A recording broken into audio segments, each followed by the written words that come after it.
will you keep going? In the face of? Whatever. I never thought about quitting. If they told me to get back in the water again, let's go. They told me to put that log on my shoulder, let's go. Put the boat on my head, let's go. I didn't care.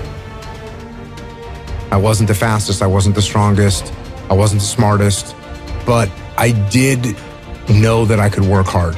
I had to work hard. You're gonna struggle.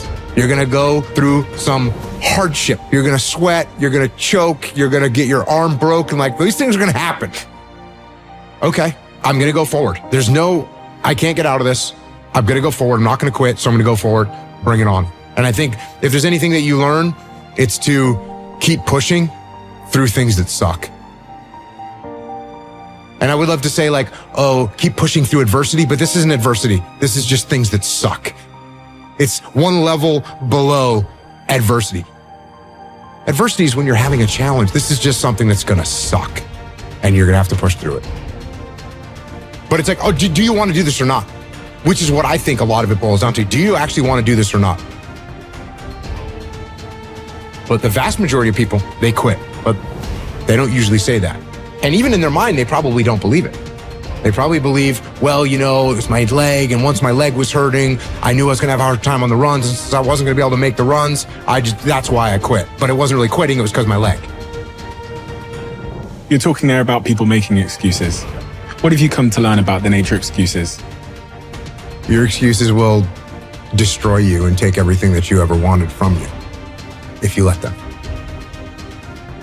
When your excuses make you feel a little bit better about the fact that you didn't execute on what you needed to execute on, then they can make you feel better, but they're not helping you. They're not helping you at all. When the excuses all go away and people can actually confront the fact that this is all because of me, it hurts, but is also unbelievably empowering, because if these problems are because of me, then I'm capable of fixing these problems. I was a little kid. I wanted to be some kind of soldier. I wanted to be some kind of commando. So I collected little plastic soldiers. I had different military units. And one of the historical military units that I had was the British Commandos. And so I had these tiny figurines, and they had machine guns, and they had kayaks, and they had little inflatable boats. And I thought to myself, that's what I want to do. And then when I was probably around 12 or 13, I realized you actually could do that. You could actually get the job of being a commando. And the closest thing that I found was being in the Navy and being in the SEAL teams. I have to ask a very dumb question here, which is, what is a Navy SEAL? So a Navy SEAL is a part of the Navy, but you're the special operations component of the Navy. The percentage of people that make it through SEAL training is about 20%. People that are under the age of 20, it goes down to about 5%. So yeah, I was one of those like small percentage of people that are very young but still make it through. Well, they call the one of the weeks Hell Week, don't they? Mm-hmm. So they try and simulate hell. Yeah, they try and simulate hell. It's about 5.5 days, no sleep, lots of physical activity, lots of stress, lots of pain, and lots of people quit. I would say most of the people that quit, it's probably 80% of the quitters quit in that week. And it breaks people. The other thing is, you might be an exceptional swimmer and you might be exceptional upper body strength, but you're not that fast a runner. They're gonna find that out. Or you might be a fast runner but a bad swimmer. They're gonna find out what your weakness is. You might not like the cold. They're gonna see it. You might not like the boat on your head. They're gonna see it. They might see that you have a bad temper. They're gonna find that and they're gonna pick at that thing to either make you come out the other side or make you quit. One of the things they do is they'll line you up and they say interlock arms, and you get arm in arm with the guy next to you, and they say forward march, and you march in the water, and they say take seats, and you sit down. And they leave you in there.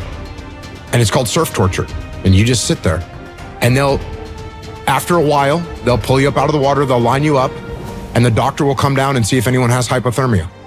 And if no one has hypothermia or signs of hypothermia yet, get back in the water.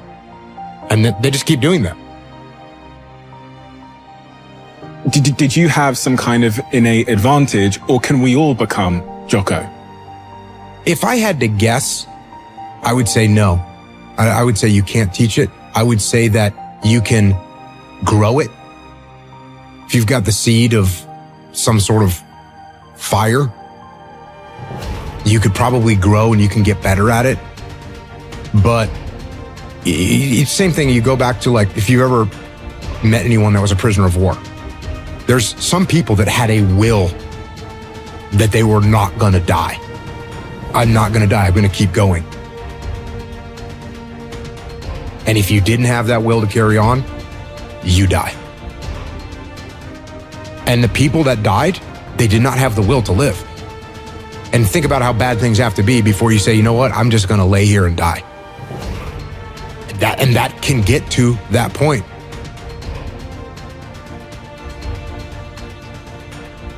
It was a guy who was, going through hardship with his job, with his marriage, and the marriage was coming to an end. The job was going to come to an end as well. And he's out there and doesn't know what to do. And the analogy that I set up for him is, if I'm in the woods, which is where you are right now, you're in the woods and you don't know where to go because the wife's not there anymore, the job's not there anymore, you don't know where to go right now. So if you're in the woods and you don't know where to go, start walking. You got to start walking because the perspective's not going to change. You have to start moving forward. You have to start taking steps in order to improve your vision, improve your perspective, change your perspective, make some kind of progress. And worst case scenario, you figure out that you walked the wrong direction. Okay, now you can go walk in the other direction. And that's going to be fine. But standing there lost and not doing anything is just waiting to die, waiting to starve to death. Don't let that happen.